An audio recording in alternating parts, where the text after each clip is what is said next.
नमस्कार मित्रांनो, मी एक अल्कोहोलिक आहे. माझं नाव नीरज आहे. केवळ हाय नीरज परमेश्वराची ब्रो. कृपा आहे. हाय. केवळ परमेश्वराची कृपा आहे. वंडरफुल चेन ऑफ स्पॉन्सरशिप आहे. तुम्हा सगळ्यांची मदत आहे. इंटरनॅशनल ए फेलोशिप आहे. त्याच्यामुळे मी आज दारूपासून दूर आहे. कोणत्याही प्रकारचा नशा नाही केलाय. आणि एक आनंदी जीवन जगण्याचा पूर्णतः प्रयत्न करत आहे. मित्रांनो, मी आता पूर्ण हे अनुभव ऐकत होतो की मद्यपाश, मग मी 2 3 क्वार्टर मग थांबत नव्हतो, हे सगळं माझ्या कानावरून जात होतं ना, तेव्हा मला हेच आठवत होतं की मी पण सेम का असं करत होतो. मित्रांनो, माझं ना एक अल्कोहोलिक्स अनोनिमस मध्ये यायच्या आधी असे कित्येक प्रयत्न झाले की मी ज्योतिषकडे गेलो आणि स्पिरिच्युअल गुरुजला युट्यूब वर बघितलं. दुसरा धर्म वगैरे घ्यायचा कधी डोक्यात आलं नाही, पण वेगवेगळे विचार नक्की यायचे की असं का होत आहे, की संध्याकाळ होत आणि मी दारू प्यायला का जात आहे. तर मी एकदम बेसिक पासून स्टार्ट नाही करणार की कशी माझी दारू स्टार्ट झाली, काय झालं. मी एकदम कट टू कट माझ्यासोबत काय झालं तेवढं सांगण्याचा प्रयत्न करतो. मी खूप लहान वयापासून दारू पित आहे. वयाच्या 12व्या वर्षी माझ्या हातात दारू आली. घरी पित होते, काही इश्यू नव्हता. आणि चोरून दारू पिणे हे माझा छंद होता लहानपणापासून. 12व्या वर्षी मी पहिल्यांदा विस्की काय असते हे टेस्ट केलं. त्यानंतर थोडं हायर सेकंडरी मध्ये गेलो, तर चोरून लपून शाळेतही दारू घेऊन गेलो आहे मी. शाळेतून बंक मारून दारू प्यायला गेलो आहे मी. मग हायर सेकंडरी मध्ये आल्यावर असं काय झालं की चमकीली दुनिया दिसायला लागली मला. ते पोरं, ते पोरी, त्यांचं वागणं, त्यांचं राहणं, त्यांचं कारमध्ये फिरणं, आणि मग त्यांचं ते संध्याकाळी जशी झाली तर मोठ्या मोठ्या बार्स मध्ये, क्लब्स मध्ये बसणं आणि ते व्हिडिओ पोस्ट करणं, हे सगळं खूप आकर्षण होतं मला या गोष्टीचं. कमिंग टू अल्कोहोलिक्स अनोनिमस मला हे कळलं की मी माझं आकर्षण जे आहे ते खूप लहान वयापासून होतं, जे आधीच सांगितलं मी की 12व्या वर्षीपासून मी दारू प्यायला लागलो. पण हे ऐकायला खूप अवघड जातं की 12 वर्ष कसं यार. तर मला खूप चांगल्याने आठवण आहे की मी माझ्या वडिलांसोबत एक पेंच म्हणून जंगल आहे तिथे गेलो होतो फिरायला. आणि तिथे जेव्हा ते लोक बसले होते, तेव्हा त्यांचा जो काही तिथे तो बसायचा जो जी पद्धत होती तिथे बसण्याचा त्यांचा जो तो असा एक ऍटिट्यूड होता, तो खूप आवडला होता मला. मी पोरं खेळत असताना मी त्यांच्या जवळ जाऊन जाऊन पप्पा कसं हे ते मुद्दामून करत होतो मी ते. कारण की मला तो सुगंध तिकडे आवडत होता, तो सिगरेट, तिकडे ती विस्की सुरू आहे, त्यांचं ते नॉनव्हेज येऊन राहिलेलं आहे, त्यांच्या बायका त्यांच्या बाजूला बसलेल्या आहे. ते आकर्षण मला खूप लहान वयापासून होतं. की अल्कोहोलिझम, जेव्हा मी इथे ऐकलं अल्कोहोलिक्स अनोनिमस मध्ये, तेव्हा सगळ्यात आता मुख्य जो लक्षण आहे तो आकर्षण ज्याला म्हणतात तो होता. की मेंटल ऑब्सेशन ज्याला म्हणतात आपण, की हे ते ऑब्सेशन ते लहानपणापासूनच होतं. आणि मग वयात आल्यावर थोडस जे मला वाटते की माझं वय आलं होतं म्हणून, ऍक्च्युअल मध्ये ते वय नव्हतं माझं. माझ्या घरी ओपन माइंड लोक होते खूप. माझी आई प्राध्यापिका होती. दुर्दैवाने ती आता नाही आहे. माझ्या आईनी मला एक दिवस दारू पिताना पकडलं. मी पिऊन आलो होतो आणि टाईट होतो. माझ्या आईला रुमॅटॉइड ऑर्थरायटिस होता, तिला हात पकडून वर घेऊन जात होतो मी. तर तिला तो स्मेल आला, नीरज तो दारू पिऊन आलाय म्हटलं. डोळे तिच्यासोबत मी मिळू नाही शकलो. त्यानंतर मला लाज वाटली. दुसऱ्या दिवशी मी नाही पिली. तिसऱ्या दिवशी मी नाही पिली. चौथ्या दिवशी वापस ती इतकी भयंकर क्रेविंग होती मला दारू प्यायची. कारण की रात्री बेरात्री येणं घरी, 3 3 2 2 वाजता आई वाट पाहत आहे, घरी बसली आहे, डोकं फोडून राहिलेली आहे की काय इतकं लेट फोन करत आहे, व्हिडिओ कॉल करत आहे. पण काही त्याचा नेम नाही. मग चौथ्या दिवशी इतकं घरी राहून सुद्धा वापस दारू प्यायची इच्छा झाली, की आपण नजरेत पडलो आईच्या, आपल्याला नाही व्यवस्थित वाटत आहे. एक साधारण जर पोरगा असता, त्यांनी त्याच्या आईला जर हे कळलं असतं की हा दारू पिऊन घरी आलेला आहे, तो लाजेनीच मरून जातो. शक्यतो ती फिलिंग माझ्यासोबतही झाली होती की मी लाजेनी, मला वाटलं की नाही पिली पाहिजे आपण. पण चौथ्या दिवशी असं काय झालं की मला वापस प्यावं लागलं. अल्कोहोलिक्स अनोनिमस मध्ये ऐकलं मी की ऍलर्जी आहे. पण कोणी म्हणतात की एक पॅक पिल्यावरती एलर्जी सुरू होते. कोणी म्हणतात की मेंटल ऑब्सेशन मुळे तू दारू प्यायला गेला. एक्झॅक्टली असं झालं ते माझ्यासोबत की अल्कोहोलिझम नावाची बिमारी माझ्यासोबत दडलेली आहे. की मेंटल ऑब्सेशन मुळे मी तिकडे गेलो वापस. 4 दिवसानंतर मी दारू पिली, फिजिकल एनर्जी मला सुरू झाली आणि मी वापस विसरलो की माझ्या घरी माझी आई राहते, घरी माझ्या बाबा राहतात, मोठा भाऊ राहतो, आजी राहते. आणि मी रात्री बेरात्री असं दारू पिऊन घरी जाणं हे बरोबर नाही, उचित नाही. पण हे वारंवार का घडत होतं? बिमारी, हे जे म्हणतात की अल्कोहोलिझम हा डिसीज आहे, बिमारी आहे, हे मान्य मला अल्कोहोलिक्स अनोनिमस मध्ये आल्यावर खूप लवकर मान्य झालं. कारण की माझं एकदम ताजं ताजं सुरू होतं. कारण की मी ज्या वयात आलो, आय वॉज जस्ट 21.5. आणि तेव्हा मी बघितलं की साले हे तर 25 ते 30 वर्ष दारू पिऊन आलेले आहे, दुनियेचा पूर्ण मजा घेऊन आले आहे. यांनी डान्स बार बघितले, यांनी यार सगळं म्हणजे प्रॉपर्टीचे कमी जास्त उद्योग केले, हे केलं. मी तर काहीच नाही केलं असं मला वाटत होतं. याचा एक तिसरा भाग आहे, म्हणतात की स्पिरिच्युअल बँकरप्सी. ते काय नैतिकतेचं अधपतन म्हणतात इथे.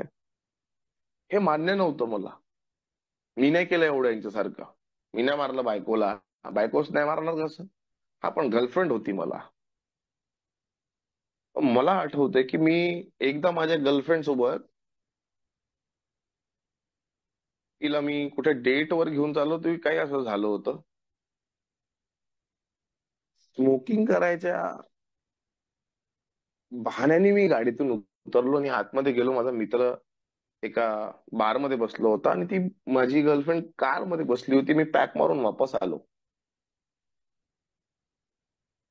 म्हणजे काय वाटलं असेल, ती सरळ साधी पोरगी, म्हणजे जिला दुनियेत फक्त एकच माहितीये की नीरज नावाचा एक पोरगा आपल्यासोबत आहे, की ज्याला दुनिया थोडीशी माहिती आहे. बस तिची एवढीच दुनिया होती. तर तेव्हा जेव्हा हे घडलं, आज कळतं की ती किती मोठी स्पिरिच्युअल बँकरप्सी होती माझी. की एखाद्या पोरीला जी वयात आहे तिला मी बाहेर ठेवलं यार. ती कार मध्ये बसलेली आहे. काही कमी जास्त वाईट झालं असतं, ती फोन करून राहिलेली आहे. आणि असं एकदा नाही, तसं कित्येकदा झालं आहे.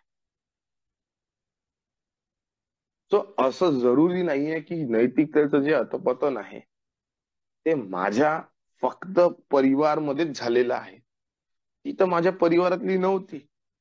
ती बाह्य होती, माझ्या खूप जवळची होती, माझं चांगलं रिलेशन होतं तिच्यासोबत. पण तरी असं का तिच्यासोबत मी वागलो ना. आज बघू आपण, आतल्या आता इकडे बघतो मी, जेव्हा माझ्या मित्रांना बघतो किंवा जस्ट ज्यांचं लग्न झालेलं आहे, ते किती केअरिंग नेचरचे राहतात. त्यांना किती प्रेम असतं, किती प्रेमळ स्वभावाने वागतात ते. कित्येक लोक दाखवून प्रेम करतात. ठीक आहे, साला आपल्याला दाखवणंही जमलं नाही किंवा मी नाटकही करू शकलो नाही. ऑब्सेशन एलर्जी इतकी स्ट्रॉंग होती की मी विसरून गेलो होतो की आपल्याला प्रेम करणारे लोक आहे बाबा. की दिस is how alcoholism tricks you. असा खेळतो तुमच्यासोबत मद्यपाशा आजार. आणि त्यालाच पूर्णतः कारणीभूत जर कोणी आहे, तर तो माझा कॅरेक्टरच आहे. मला तर मान्य असते की मी चांगला व्यक्ती आहे, की मी व्यवस्थित आहे, शिक्षण पूर्ण करत आहे, एस्पायरिंग पोरगा आहे, घरच्यांना नाव चांगलं करायचा प्रयत्न आहे माझा, त्यांच्या समोर की माझी पण काही इमेज राहिली पाहिजे असं वाटायचं मला. असं नव्हतं की नाही वाटायचं.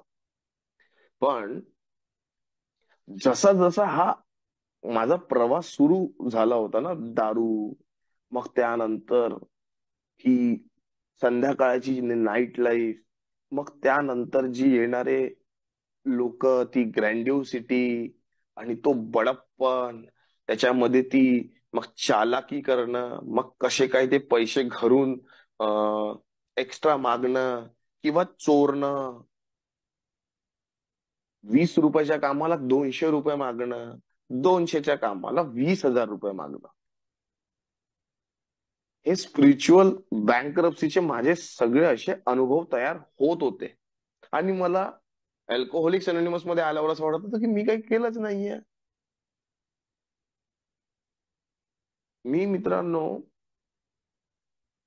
अल्कोहोलिक्स अनोनिमस मध्ये आल्यावर मला आठवते की मी खूप जोरात ओढून ओढून सांगत होतो की मी असं केलं, तसं केलं, हे केलं, लोकांना मारलं, 92 पिटले.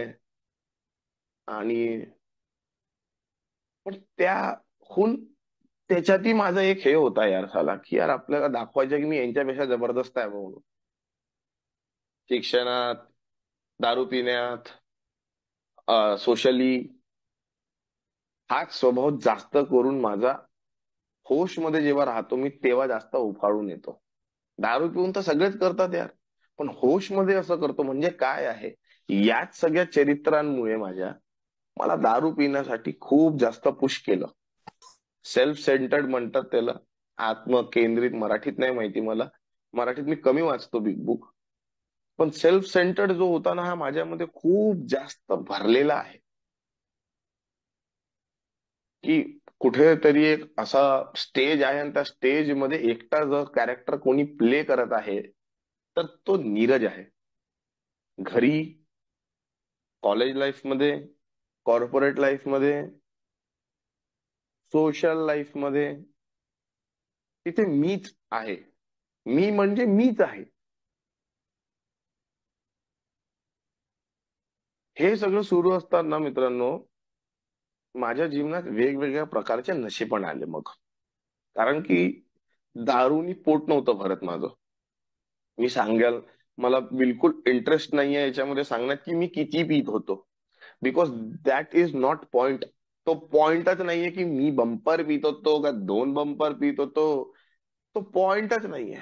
पॉइंट हा आहे की दारूनी आता मला असं करून टाकलं होतं की दारूचा नशा नाही होत आहे. आता वेगळा नशा घ्या कोणता तरी. दुसरा नशा केल्यावरती वापस दारूच प्या, बूस्ट करायसाठी. अल्कोहोलिझम जे आहे मित्रांनो, हे माझ्यासारख्या व्यक्तीला जो एकटेपणात राहण्याची, 1000 लोकांमध्ये मी एकटा आहे असं वाटून घेण्याची ज्याच्यामध्ये जी पात्रता असते तो मी आहे.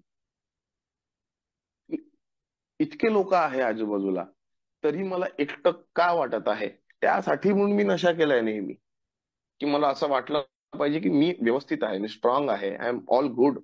मी लोकांना फेस करू शकतो, आता मी बोलू शकतो, आता मी या पोरीसोबत फ्लर्ट करू शकतो, आता मी हिला प्रपोज करू शकतो, आता मी घरी जाऊन हा विषय मांडील आणि मला इतके पैसे भेटू शकतात. पिण्याच्या आधी असं का बरं नव्हतं होत, तिला नंतरच का बरं होत होतं. कारण कॉन्फिडन्स नव्हता.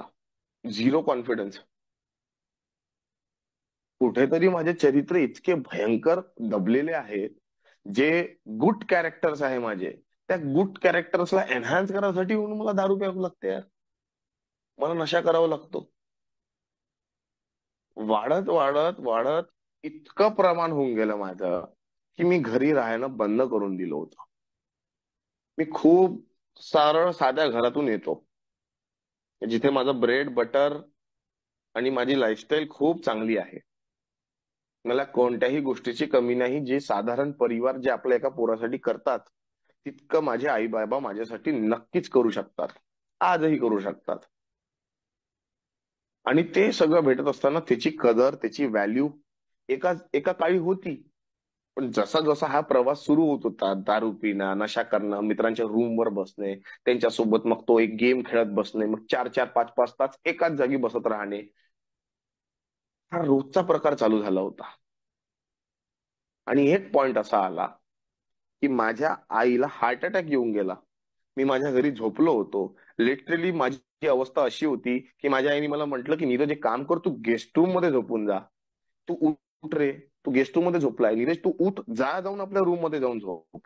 ती मला बोलली ते शेवटचं वाक्य जे माझ्या डोक्यात फिट झालेलं आहे. कारण की मागचे 2 वर्ष ती यासोबत बोललोच नव्हतो मी. आणि त्याच दिवशी तिला हार्ट अटॅक आला. ती हॉस्पिटलमध्ये होती. मी सकाळी तिला फेस नाही करू शकतो म्हणून सगळ्यात पहिले ग्राउंडवर गेलो, नशा केला. नशा केल्यानंतर तिला भेटायला गेलो. आणि काय अवस्था माझी. आणि स्पिरिच्युअल बँकरप्सी काय असते की आपण, जी बाई आपल्याला त्रास देत आहे की तू दारू नको पिऊ, तुला ट्युशनला सोडायला मी येते, तू माझ्या गाडीवर बसून जा, या गोष्टींचा त्रास येऊन गेला होता. मला त्रास होत होता. शेवटचा क्षण माझ्यासाठी असा होता, ती जेव्हा बेडवर होती तेव्हा असं वाटत होतं की ही मेली ना तर मी नशा करायला मोकळा होऊन जाईल. म्हणजे एवढं प्रेम केलं, एवढं वाढवलं, आतोनात पैसा लावला, कुवत नसताना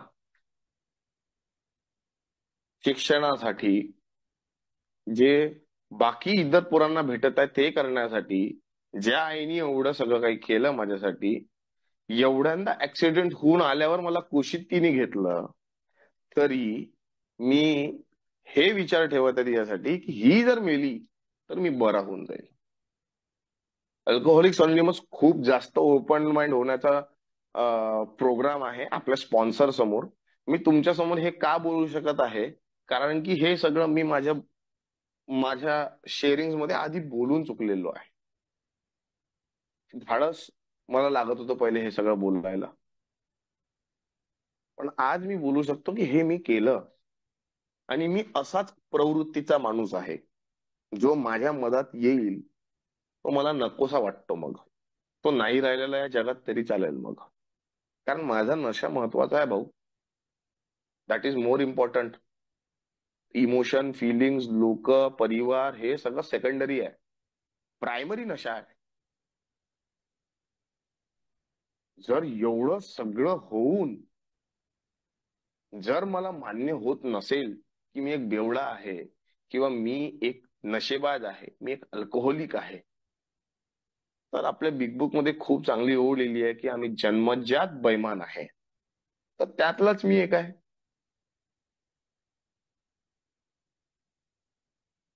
या सगळ्या गोष्टी होत असताना एका क्षणालाही मला असं वाटलं नाही. पण ती जेव्हा तिचा दुसऱ्या दिवशी मृत्यू झाला, त्यानंतर माझी अवस्था लोकांना वाटलं, की माझ्या मित्रांना, परिवारवाल्यांना, पुन्हा फ्रेंड सर्कलला वाटलं की नीरज आता ठीक होईल.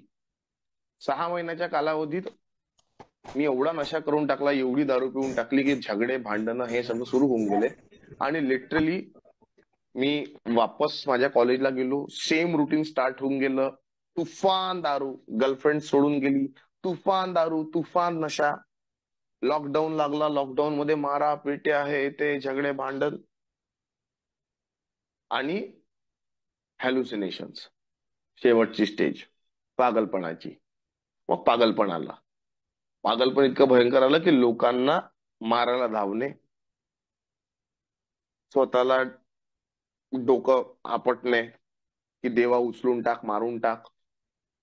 म्हणजे पागलपणाची अवस्था जर 21व्या वर्षी दिसून राहिली तर त्या बापावर काय बीतत असेल रे. त्या बापाला काय वाटत असेल की याला पैदा करून सगळ्यात मोठी चुकी केली, याला निपजलं नसताना तर बरं झालं असतं. हे शब्द आहे माझ्या वडिलांचे. हा राहिला नसता तर बरं झालं असतं. हे सगळं झाल्यावर अल्कोहोलिक्स अनोनिमसचा मेसेज भेटला. एक मोठे व्यक्ती आहे आमच्या कॉलनीमध्ये. मी कोणाला असं सहजासहजी मान्य करणारा माणूस नव्हतो. देवाची दया असते, कृपा. तर अल्कोहोलिक्स अनोनिमसचे लोक तेव्हा आले, झालं. पण मेसेज देणारा जेव्हा व्यक्ती आला माझ्याकडे, तेव्हा देवाची दया होती माझ्यावरती. खूप तो नाद दया. की तो आमदार माणूस होता जो आला होता मला मेसेज द्यायला. आणि मला त्याच्याकडनं भीती वाटायची की हा साला एखाद दिवस मला टपकवेल. कारण मी कधी मुजुरी करतो कोणाशी, याच्या पोरांची वगैरे घाबरत नाही मी. काही बोलून टाकतो यांना, काही कमी जास्त नाही करू शकत हे माझं. पण जेव्हा ते हॅल्युसिनेशन्स वगैरे सुरू होते, लोकांना मारणं धावणं हे सुरू होतं, तेव्हा हे त्याला जेव्हा कळलं, तेव्हा तो खूप नम्रपणे माझ्या घरी आला होता आणि तो म्हणे की काय करायचंय तुला आता. मी बोललो, काका तुम्ही जे बोलाल मी ते करीन. अल्कोहोलिक्स अनोनिमस मध्ये ऑनलाईन मीटिंगला जोडलो, 7-8 दिवस झाले, वेगवेगळे अनुभव ऐकले, मद्यपान आजार ऐकला, स्वीकार केलं की येस, सेम आहे मी, असा काही डिफरन्स नाहीये. आणि मला विचार नव्हता असा कधी की माझे 90 दिवस होत होत माझ्यामध्ये एवढे चेंजेस येऊन जातील. माझे मोठे केस होते, डोळ्याखाली पूर्ण डार्क सर्कल्स होते, 7 महिन्यापर्यंत डार्क सर्कल्स गेले नव्हते. मेडिकेशन सुरू होते माझे. एक सायकॅट्रिस्ट होता मुंबईचा, माझ्या भावानी करून दिलं. तो म्हणला की इथे नाही, तू मुंबईचा सायकॅट्रिस्ट घे. त्यांनी अशा गोळ्या दिल्या की मला 18-18 तास झोपच नव्हती झाली, कारण एवढ्या वर्षापासून असं त्याचं बोलणं होतं. अल्कोहोलिक्स अनोनिमसचे लोकही मला तेच बोलले की नीरज तुझी झोप नाही झालीये, म्हणून तुला हॅल्युसिनेशनचा प्रॉब्लेम आताही होऊन राहिलेला आहे. वॉशरूम करायला जायचो ना मी, रक्त पडत आहे असं वाटायचं यार. शॅम्पू करायचो ना, असं वाटायचं किडे फिरत आहे डोक्यावर यार. हे सगळ्या गोष्टी इतक्या प्रमाणात माझ्यासोबत सुरू होत्या की अल्कोहोलिझम हे असतं की एखादा डुबलेला व्यक्ती हा असतो. डुबलेला व्यक्ती फक्त पैशानीच तुटलेला नाही राहू शकत नेहमी. त्याची बायको घर सोडून गेलेली आहे, घरबार सोडून गेलेले आहे, असंच नेहमी नाही राहू शकत. एक नीरज सारखाही व्यक्ती राहू शकतो, ज्याच्याकडे घर आहे, ज्याच्याकडे भाऊ आहे, बाप आहे, घर पण आहे, झोपायला बेड आहे, खायला जेवण आहे, हाही आज स्तरावर जाऊ शकतो. असं मला लोकांनी पटवून दिलं, समजून दिलं की तू पण एक आमच्यातलाच आहे बघ म्हणून. काही बिग बुकच्या 2-3 लाईनी होत्या, त्यांनी मला सांगितलं की काही वेळ असा होईल की अशा अशा प्रकारचे पण लोक अल्कोहोलिक्स अनोनिमस मध्ये येतील. तेव्हा कुठेतरी जाऊन मला मान्य झालं की येस, मी पण आहे याच्यातला म्हणून. 365 दिवस करण्याच्या जेव्हा माझा तो सुरू झाला, मी फुल टाइम इंटू मीटिंग मध्ये होतो. Meeting meeting meeting, 3 time meeting, 2 वेळा घरी जेवण, काही काम नाही करणे, फुल टाइम अल्कोहोलिक्स अनोनिमसच्या फेलोशिप मध्ये राहणे. त्याच्याने मी सोबर झालो मित्रांनो, ज्याला म्हणतो की मी दारूपासून दूर झालो, नशेपासून दूर झालो. आणि ही नॉर्मल आणि नॅचरल प्रोसेस आहे की जी सगळ्या अल्कोहोलिक्स अनोनिमसच्या मेंबरांसोबत होते, ती माझ्यासोबत झाली. पण त्यानंतर 1 वर्ष 1 वर्ष 1.5 वर्ष झाल्यानंतर मला वापस नशा करायचा किंवा दारू प्यायची, नशा तर मी नाही करू शकत, खूप भयंकर फाटली आहे माझी नशामुळे. म्हणजे माझ्या डोक्याचे तार तुटून गेले आहे ना, म्हणून मला मी नशा करूच नाही शकत आता, हे निश्चित आहे. पण दारूने तर इतका त्रास नाही दिला मला. असं हा अल्कोहोलिझमचा एक पार्ट आहे की मान्य न करू देणारी बिमारी. हे मला मान्यच होत नव्हतं. हे का बरं होत होतं? कारण की मी अल्कोहोलिक्स अनोनिमस मध्ये हा जो प्रोग्राम दिलेला आहे, 12 स्टेप रिकव्हरी प्रोग्राम, याच्याकडे फारसं लक्ष दिलं नाही किंवा या गोष्टीची तितकी हॅमरिंग मला झाली नाही की हे करणे आवश्यक आहे. हेच सोडून मी नेहमी ते 12 स्टेप सोडले, गृहीत धरले की ये स्टेप्स सुझाव के तौर पर दिए गए हैं. पण त्याआधी जे हाऊ इट वर्क्स मध्ये जे सांगतात, 2 पानं वाचून त्याच्यानंतर जे 12 स्टेप्स दिलेले आहे, मी फार काही डिटेल बिग बुक बद्दल बोलणार नाही. पण जे दिलेलं आहे ते मी वाचत नाही, पण सुझाव के तौर पर याला मी खूप जास्त हायलाइट करून ठेवतो. दिले आहे ना, सजेशन्स आहे ना, इतकं काय त्यात आहे ना. मीटिंग सुरू आहे ना, 1 डे ऍट अ टाइम सुरू आहे. सकाळी उठतो, प्रार्थना करतो, दारूची दुरी मागतो, बाकी सगळं मस्त सुरू आहे. पण मग माझं शिक्षण वगैरे सगळं झालं. देवाच्या कृपेने मला एक खूप छान नोकरी लागली. नोकरी लागल्यावर मी एका रिमोट प्लेसवर आलो आणि मागच्या 1 वर्षापासून मी रिमोट प्लेसलाच आहे.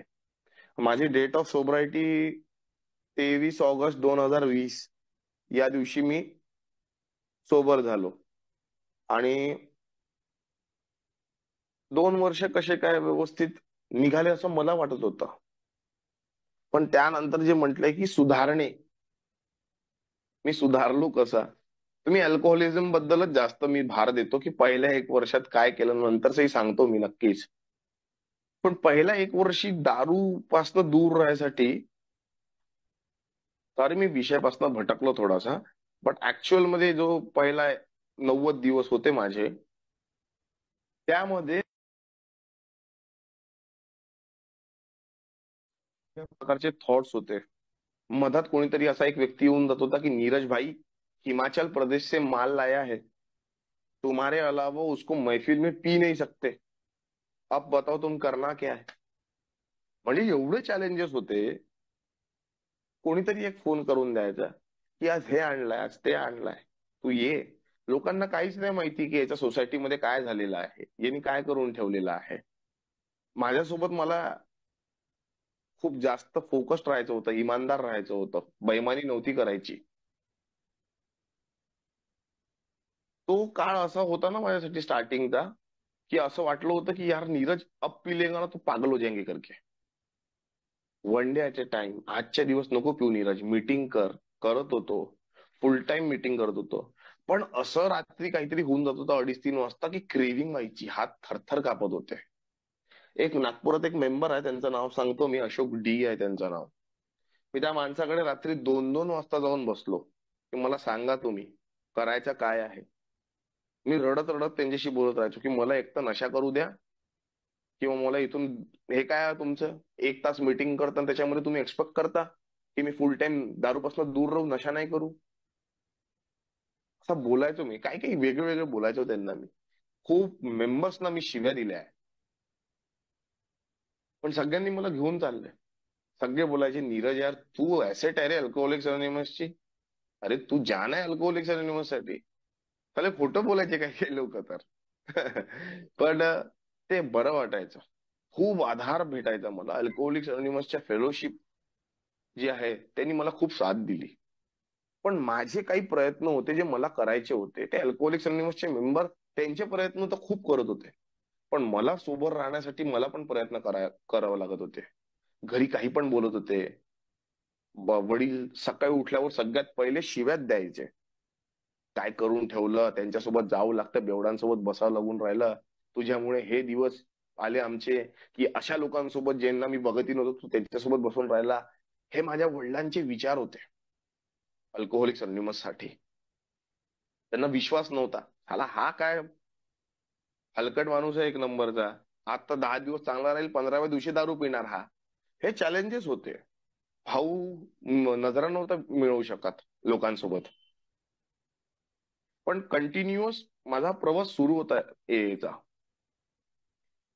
90 डेज नंतर त्यांनी माझ्या मध्ये बदल बघितला, माझ्या वडिलांनी, माझ्या भाऊनी, की हा नीरज कंटिन्यू मिटिंगला जातो, त्याला सकाळी लोक आता घ्यायला नाही येत आहे, हा स्वतः गाडी काढतो, निघतो, 2 लोकांना गाडीवर बसतो, घेऊन जातोय, काहीतरी बदल आहे.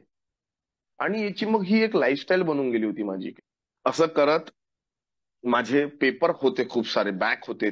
33 पेपर बॅक्स होते इंजिनिअरिंगचे. अल्कोहोलिक्स अनोनिमस मध्ये आल्यावर सगळे पेपर निघाले यार माझे. 33 पेपर इंजिनिअरिंगचे. 33 पेपर निघणं म्हणजे हे एखाद्या इंजिनिअरसाठी खूपच चमत्कार घडल्यासारखं असतं. माझे पेपर निघाले, 1 वर्ष पूर्ण झाला. आणि त्या दिवशी माझ्या वडिलांना ते वाटलं की माझ्या पोरांनी काहीतरी केलं, काहीतरी गड नाही पण काहीतरी जिंकला तू आज. त्यावेळेस 2 लोकांनी मेडल घेतले होते, एक नीरज चोपडा आणि दुसरं नीरज डब्ल्यू. त्यांनी भारतासाठी घेतला होता आणि मी माझ्या घरच्यासाठी घेतला होता. 1 वर्षानंतरच तुरंतच माझा एक इंटरव्ह्यू झाला. फॅब्युलस इंटरव्ह्यू गेला, मी सिलेक्ट झालो, मला नोकरी लागली. नोकरी लागल्यानंतर मी एका रिमोट प्लेसवर आलो. आणि त्यानंतर मला कळलं की नीरज, एकटं राहणं, लोनलीनेस मध्ये राहणं हा सगळ्यात मोठा टास्क आहे. माझं जेव्हा 2 वर्ष कंप्लीट झाले, माझ्या मित्रांनी केक वगैरे आणला, सगळं सेलिब्रेट केलं, तरी असं वाटायचं मला की मी दारू पिऊ शकतो बा म्हणून. कारण की कंटिन्युअस भांडणं, कोणासोबत, गर्लफ्रेंड सोबत, वादविवाद कोणासोबत, भाऊ सोबत, कशासाठी, रिझन अननोन. खुन्नस कोणत्या तरी प्रकारची, ऑफिसमध्ये जाणं, घरी येणं, तरी विचार तेच सुरू. अल्कोहोलिक्स अनोनिमसची मीटिंग करतोय बरं मी, सोबर आहे, पण तरी असे थॉट येऊन राहिले की आपण दारू पिली पाहिजे. तर असं का होता? तर माझ्यासोबत असं घडत नाही ना भाई, की मला दारू पिण्याचे थॉट येत नाही आहे. Not coming into recovery, आणि तरी मला दारू पिण्याचे थॉट येत आहे. तर हे स्वाभाविक आहे की मला दारू पिण्याचे थॉट जर नाही येत याचा म्हणजे काहीतरी प्रॉब्लेम आहे, मग एवढाच नाही मग मी. मला कळलं की यार माझा टोटल सरेंडर जो आहे तो या रिकव्हरी प्रोग्रामसाठी नाही आहे. मी रिकव्हरी प्रोग्राम फॉलो नाही करत आहे. मी पूर्णतः आजही रिझनमेंट पाळूनच चाललेलो आहे. मी खूप टाळण्याचा प्रयत्न केला की मी या 12 स्टेप्स मध्ये जाणार नाही. मला, मी जितका आहे तितका खुश आहे, स्टेबल लाईफ आहे माझं, एवढा एवढा अमाऊंट माझ्या खिशात येतो आहे, अशी माझी लाईफस्टाईल आहे. आज मी व्यवस्थित आहे. जे अल्कोहोलिक्स अनोनिमस म्हणते, जे प्रॉमिस म्हणतात, ते पूर्ण झालेले आहे माझे. संपला विषय. पण त्यात माझे आडे येतो ते माझे कॅरेक्टर डिफेक्ट्स, माझं रिझेंटमेंट, माझा अँगर, माझा सेल्फ पिटी, माझं सेल्फ डिल्युजन, मग त्याच्यानंतर वेगवेगळ्या प्रकारचे कॅरेक्टर डिफेक्ट, सेक्शुअल डिझायर्स. आणि त्या सगळ्या गोष्टींमध्ये नेहमी एकच गोष्ट मदत येते, ती आहे दारू. म्हणजे हे जितकेही छोटे मोठे या गोष्टी असं मला वाटत होत्या, त्यांचा एकच उपाय आहे, ती म्हणजे दारू आहे. मित्रांनो, मी लिटरली सांगतो, हे माझ्यासोबत घडलं की थर्ड ग्रॅटिट्यूड डे यायच्या आधी मागचा 1 वर्ष एवढा भयंकर जाऊ शकतो हे मला वाटलं नाही. पण त्याची सुधारणा कशी होऊ शकते ती फक्त आणि फक्त अल्कोहोलिक्स अनोनिमसच्या 12 स्टेप प्रोग्राम होऊ शकते, हे मला कळलं. कारण की मी फक्त मीटिंग केल्या, मस्त होतं माझं जीवन. फेलोशिप मध्ये होतो, मस्त होतं माझं जीवन. जसं मी एका रिमोट प्लेस मध्ये राहायला आलो, एकटा राहिलो, फेलोशिप नाही, मीटिंग नाही, continuous contact with A fellow members नाही, त्याच्यामुळे पोकळी निर्माण झाली. पोकळी निर्माण झाली आणि ऑटोमॅटिक माझे जे विचार आहे ते दारूकडे कसे जाऊ शकतात हे सुरू होऊन गेले होते. मी एक स्पॉन्सर घेतला.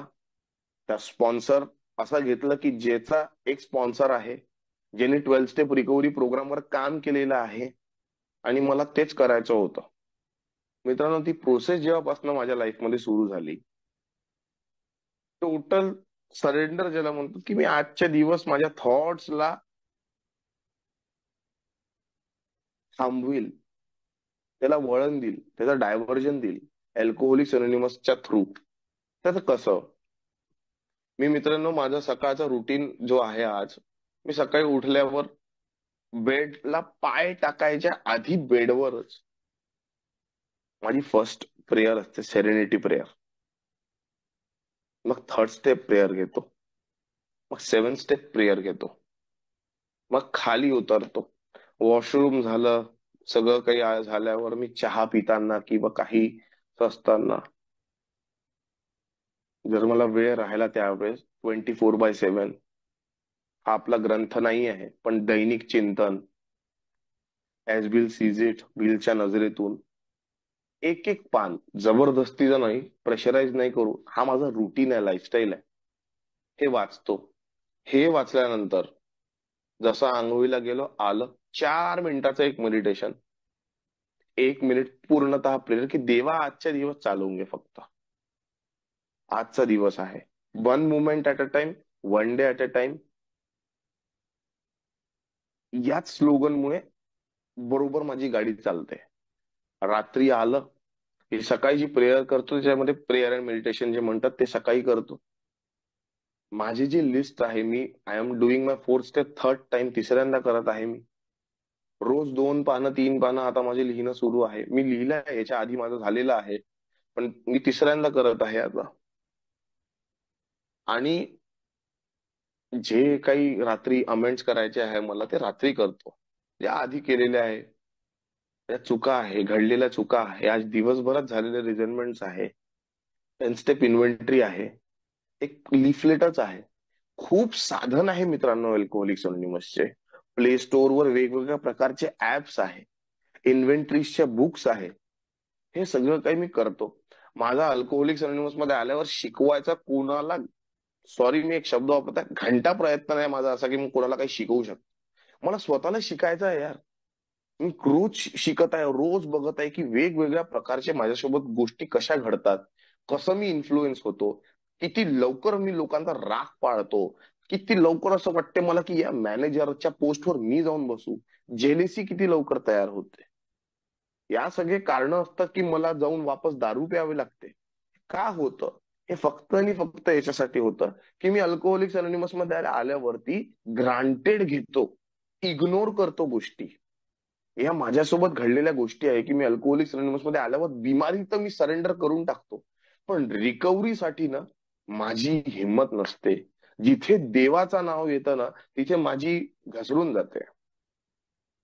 नाही, देव हा प्रकार आपल्याला नाही जमू शकत. पण मित्रांनो, मी हे जेव्हा या प्रोसेसमध्ये लागलो ना, माझ्या घरी पूजा वगैरे करणारे लोक आहे, पण मी ऍग्नोस्टिक टाईपचा आहे की नाही याच्यातला माणूस आहे. पण तो डाऊट क्लिअर झाला माझा की माझ्या अंडरस्टँडिंगचा ईश्वर, की मी काय समजतो.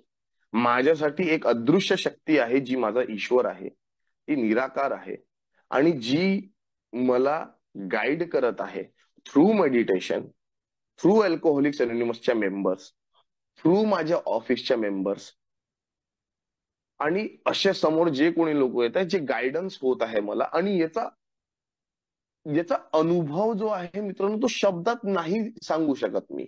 याची अनुभूतीच होऊ शकते जेव्हा मी या कार्यक्रमावर काम करतो. मी फारसं मला असं काही वाटत नाही की मी काहीतरी जगापेक्षा वेगळं करत आहे. 1935 मध्ये जे लोक तेव्हा जे करत होते तेच सिंपल प्रोसेस मला आता करायची आहे.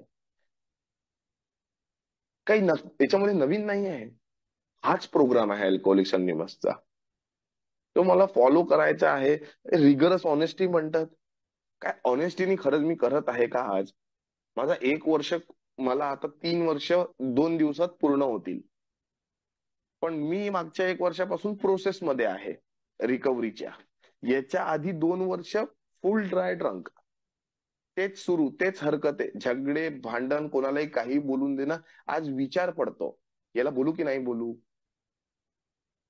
2 मिनिटं स्टॉप घेतो.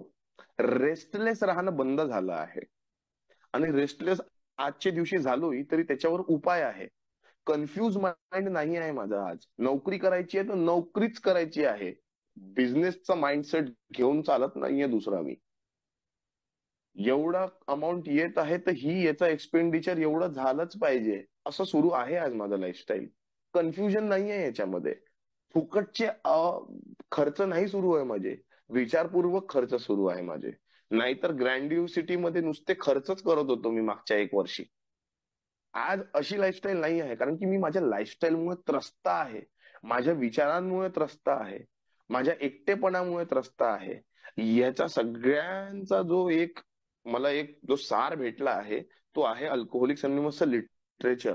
अल्कोहोलिक्स अनोनिमसची फेलोशिप जी 12 स्टेप रिकव्हरीवर काम करत आहे. 12व्या कदमवर रोज 2 लोकांशी, नवीन लोकांशी मी फोनवर बोलतो, कारण की त्यांच्याशी बोलतो मला ऑटोमॅटिक स्ट्रेंथ भेटत आहे. मी काय करत आहे मला याच्यावर जास्त फोकस आहे यार. माझा ग्रुपचा मेंबर काय करत आहे माझा बिलकुल फोकस नाही त्याच्यावरती. भाई, मी अल्कोहोलिक्स अनोनिमस मध्ये लाईफ बनवायला आलो आहे, गॉसिपिंग करायला नाही आलो आहे, किंवा कोणत्याही प्रकारचे टिंगल टवाळका करायला नाही आलो आहे. मला माझ्या आई वडिलांनी जे लाईफस्टाईल दिलं आहे तेवढं मला तरी सांभाळून ठेवायचं आहे. असं नाही आहे की मी रिकाम टवळ्यासारखा बसलोच आहे बघ उठून. माझ्यासोबत घडलं ते, मी 1.5 वर्ष रिकाम टवळ्यासारखा बसलो राहिलो. स्पार्क तयार होतो जेव्हा अल्कोहोलिक्स अनोनिमसचे मेंबर जेव्हा बोलतात ना, when they speak about recovery. मला जेव्हा अल्कोहोलिक्स अनोनिमसचे मेंबर असे सांगत, स्पार्क तयार व्हायचा की येस यार, मी काहीतरी केलं पाहिजे, मी वाचलं पाहिजे, मी शिक्षित आहे, मी काय करत आहे या सगळ्या गोष्टी. मी त्या गोष्टींचं समर्थन करत होतो ज्या गोष्टींचं समर्थन मी नाही केलं पाहिजे. मला अशा फेलोशिपमध्ये राहणं एवढं आवडत होतं की जिथे नुसतं आणि नुसतं गॉसिपिंग, जेवण खावण हेच सुरू आहे. पण मला अशा फेलोशिपचा राग येत होता की ज्या फेलोशिपमध्ये रिकव्हरीच्या गोष्टी सुरू होत्या आणि ते काहीतरी चांगलं बोलत आहे. हे का होतं? कारण की तोच माझा कॅरेक्टर आहे. मला त्या कॅरेक्टर मधून निघायचं आहे. नोकरी सोडायचे 3 वेळा थॉट्स आले मला.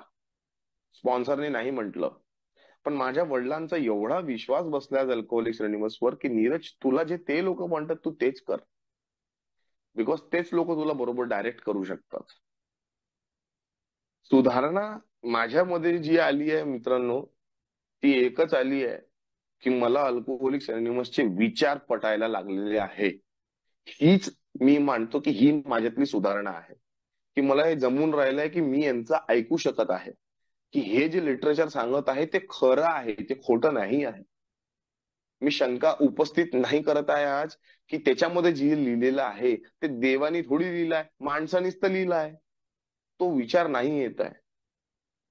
ते लिहिलं आहे ते देवाच्या मार्गदर्शनानेच त्या पुस्तकांमध्ये लिहिल्या गेलेलं आहे. आणि तेच तुमच्या माध्यमातनं, अल्कोहोलिक्स अनोनिमसच्या माध्यमातनं जो म्हणतात की ईश्वर बोलतो, ते तुमच्या माध्यमातनं मला भेटत आहे. मी तेच करायचा प्रयत्न करत आहे. आय एम नॉट स्पीकर, मी काही इन्फ्लुएन्सर नाही, किंवा मला अल्कोहोलिक्स मला दिनकर भाऊंचा फोन आला की शेअर करायचा आहे. मी म्हटलं नक्की मी शेअर करील आज. खूप दिवस झाले मी शेअरिंग नाही केली, मी फक्त ऐकण्याचा प्रयत्न करत आहे अल्कोहोलिक्स अनोनिमस मध्ये. कारण की मला एक होतं की बोलायचं जास्त आणि ऍक्शन कमी करायची. हे माझं लाईफस्टाईल अल्कोहोलिक्स अनोनिमस मध्ये पहिल्या एका वर्षी होतं. दुसऱ्या वर्षी थोडं कमी झालं. आणि तिसऱ्या वर्षी मला वाटत आहे की फार कमी झालं यार. आता मला मला ऐकण्याची क्षमता बऱ्यापैकी वाढलेली आहे. आणि मला अजून वाढवायची आहे. कारण इथे जे शब्द बोलले जातात ना मित्रांनो, एक शब्द, एका शब्दाने मला नोकरी लावली, एका शब्दाने मला माझ्या घरच्यांसोबत व्यवस्थित वागायला लावलं, एका शब्दाने मला रिकव्हरी प्रोग्राम मध्ये आणलं, एका शब्दाने मला माझ्या ऑफिसमध्ये कसं राहिलं पाहिजे हे सांगितलं. अल्कोहोलिक्स अनोनिमसचे शब्द खूप महत्वाचे. मी खूप जास्त इन्फ्लुएन्स जर कोणत्या मोटिवेशनचा आहे लाईफमध्ये, मी खूप युट्यूब बघितलं आहे, वेगवेगळ्या चॅनल्सला मी सबस्क्राईब केलं आहे, बघतो, हे ते करतो. सगळ्यात मोठं मोटिवेशन मला अल्कोहोलिक्स अनोनिमस मध्ये भेटू शकतं की तो जो माणूस ज्या परिस्थितीत आला, उभारला, रिकव्हरी केली, रिकव्हरीवर काम करतो आहे आणि आज एक आनंदी जीवन जगतो आहे, ते माझ्यासाठी मोटिवेशन राहू शकतं. इन्फ्लुएन्सर बाकीचे हे, आता मी एका पहिल्या शेअरिंग मध्ये ऐकलं होतं की अ, या संस्थेत जॉईन झालो, त्या संस्थेत जॉईन झालो. ते बोलतात खूप छान, but that is not applicable for me. मला अल्कोहोलिक्स अनोनिमसच अप्लिकेबल होते. मित्रांनो, जे काही मला समजलं मी बोलण्याचा प्रयत्न केला. मी स्पीकर नाही आहे. थँक्यू सो मच की तुम्ही मला बोलण्याची संधी दिली. मला खूप चांगलं वाटत आहे. Thank you, thank you so much.